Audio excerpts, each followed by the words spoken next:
While Memorial Stadium will be quiet on Saturday, tonight it could get a little loud. Country music star Brad Paisley will hold a free concert near the stadium tonight, but of course you can't do that without hearing from the Huskers first. Junior fullback Luke McNitt sent a tweet out to the country star inviting him to hit the weight room with the team for a little pre-concert pump. I'm not sure Brad is ready to hit the weight room with those guys, especially when game day is around the corner. Let's send it over to Mike for a breakdown on that Saturday matchup. For this game, we bring in Matt Davison. Now, first things first, are you going to see Brad Paisley? Do you have backstage passes? What's the deal, man?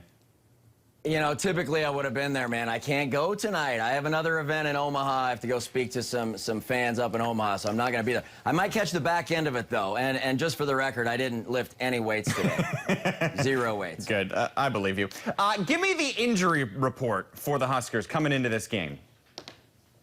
Well, I'll tell you, the off week came at a really good time for Nebraska, and the offensive line was able to get mostly back to whole. But really, when you look at the offense, at the skill positions, Nebraska's still going to have some big holes for Tommy Armstrong. He's going to look into the slot, and he's going to look for Jordan Westerkamp, and he's not going to see him there because he's not playing on Saturday. And then he's going to look to the tight end position. He's going to try to find Ethan Carter, and he's not going to see him either. And so then you say, well, let's run the ball. Well, Davino Zigbo isn't playing either. So three major weapons for Nebraska on offense will not be playing on Saturday, and hopefully they're back sometime soon, but we won't see them in Bloomington on Saturday afternoon.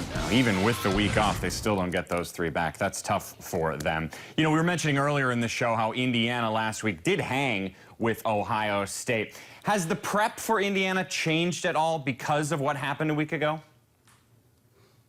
Well, I hope not. I hope it hasn't taken, that game to get Nebraska ready for this one. Nebraska was asleep for half the game against Illinois 2 weeks ago, and I think they were looking forward to the off week. They had the big game against Oregon and then the big road game against Northwestern, and didn't play real well against Illinois, and so I think that maybe woke them up. With an off week, no matter what Indiana did a week ago against Ohio State, I think everybody knows Indiana's a dangerous team. They've always been good on offense. They're going to spread Nebraska out. They can throw the ball well, almost 300 yards a game. But on defense, that's where they've really improved this season.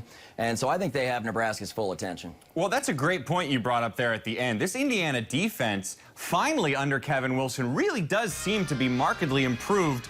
But it's not just them. Nebraska also has taken a big step forward, 10 points a game better this year than last year.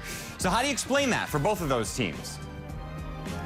I think when you start with Nebraska, you look at Mark Banker's defense, and I think it's simply they're in year 2 of this defense. I think a lot of these guys were a little bit lost a year ago. I don't think they understood the system like they needed to, and therefore they played just a half a second slow. When you're playing a little bit slow on defense, you're not going to perform at a high level. And when it comes to Nebraska's defense this year, it starts at the back end with the secondary. These guys are experienced. When the other team has thrown it to Nebraska's secondary, they've caught it. They've intercepted a lot of passes. And the Nebraska front four, although young, has had a nice schedule here early in the year to get better and to get some games under their belt before they move on to the heart of the schedule.